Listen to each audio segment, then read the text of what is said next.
Hi everyone, Miss Janet here from the Bryant Library.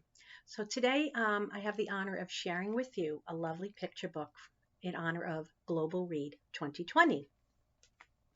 And it's the story called Swashby and the Sea, written by Beth Ferry.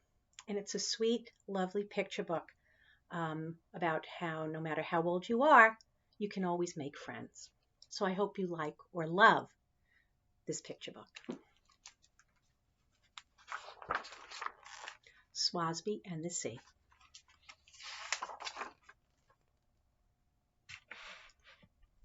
Captain Swashby loved the sea. The sea and he had been friends for a long, long time. She knew him in and out, up and down, and better than anyone. So when Swashby retired, it was to a small house on a small beach as close to the sea as he could be. And whenever he needed something, the sea provided exactly the right thing at exactly the right time. Life was just the way Swashby liked it, salty and sandy and serene until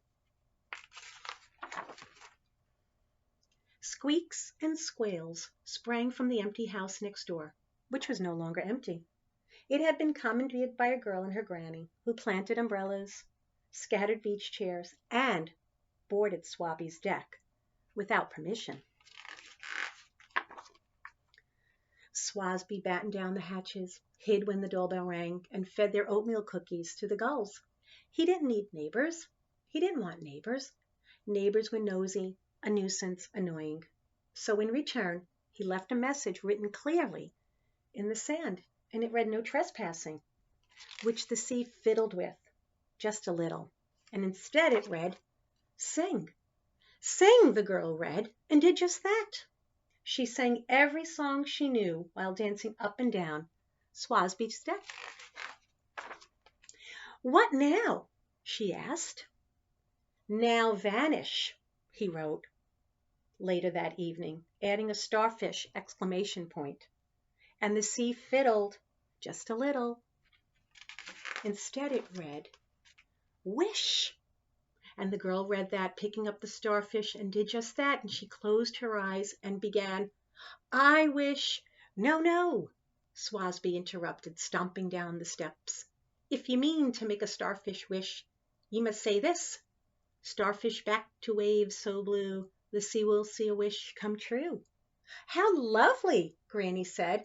We wish you'd come for a cup of tea, Mr. Swashby. But Swashby wished to be left alone, so he grumbled and mumbled and hurried inside. He didn't need tea. He didn't want tea. Tea was civilized, friendly, neighborly. What he needed was a new message which read, please go away. And he wrote that firmly in the sand. And once again, the sea fiddled just a little, and it read, play. And the girl sounded out play and did just that, with Swashby shells and stones, with his buckets and shovels. But her towers kept falling. Barnacle bottoms, Swashby muttered, marching out. You're doing it all wrong. You must not use the sun-baked sand. It's the sea sand does the trick. And he showed her how to dig for the wet sand below. But Swashby was gone, and before long, amazing sculptures decorated the beach. It's the clam shells you should be using, Swashby called from inside. Come play, Mr. Swashby, the girl called back.